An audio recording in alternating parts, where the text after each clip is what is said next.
So what are some of the biggest events that you were looking for in the future, and what do you think will be able to continue, what you guys will be able to continue covering as you go along in the next few years? Well, when you say biggest events, I think the biggest events in the future are things that we may not be able to cover, but they're incremental baby steps that I think will be really awesome. Virgin Galactic is getting very close. I know we've all said this for a while now, but for realsies, they're getting close to flying people. That's going to be a big deal. That's going to change humanity just a little bit. It's just going to course shift us just a pinch. X-Core will start flying. I'm excited for Lynx. That's going to be cool. That's just a little bit more of a shift.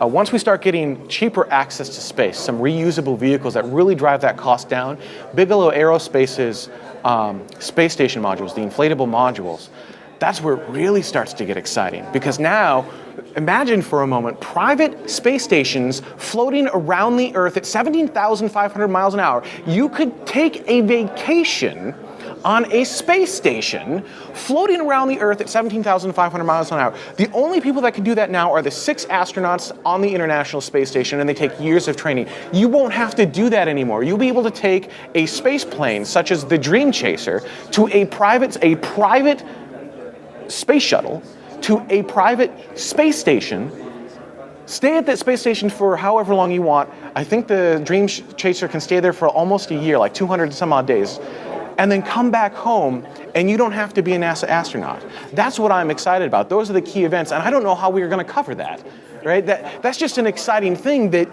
yeah, you can cover a launch, but you can't cover the excitement of, oh my God, private vehicle to private space station to all new ways of humans interacting with space. That's what we're excited for. So I guess the question is then, how do we get cameras on Bigelow space stations and on Dream Chasers and on Dragons? Well, we're doing a lot of it. Well, so there are cameras on Dragons, right? So when you watched the Falcon SpaceX's coverage, you saw both sides of that shot, which was kind of cool. I don't know how many people realize how cool that actually was, but you saw the shot from the space station pointed at the hatch, and then you saw the opposite shot from the hatch pointed at the station, and when the hatch opened, you saw both sides of that, and they cut between the two as it was opening, so you could see, each vantage point. And so Dragon already has that. I would encourage Sierra Nevada to do the same thing. Imagine for a moment if we had gone to the moon and they had opted not to bring cameras, right? It was a historic moment for humanity. And we think about this now and like, well, of course you bring cameras. You have to do that live. But that was a huge debate back in the Apollo era. That's extra payload. That's extra weight. Why would we do that? Well, we're starting to have those same conversations now. Right? Why am I going to bring a camera? How many Atlas or Delta launches do you see cameras during ascent? Like actually looking down. The only cameras you see are looking up at the vehicles now. They stopped doing the cameras. So I would like to see us go the other direction. Let's get people inspired. These things are cool. People like to see these rockets. They want more views. They are hungry to be they are hungry for this.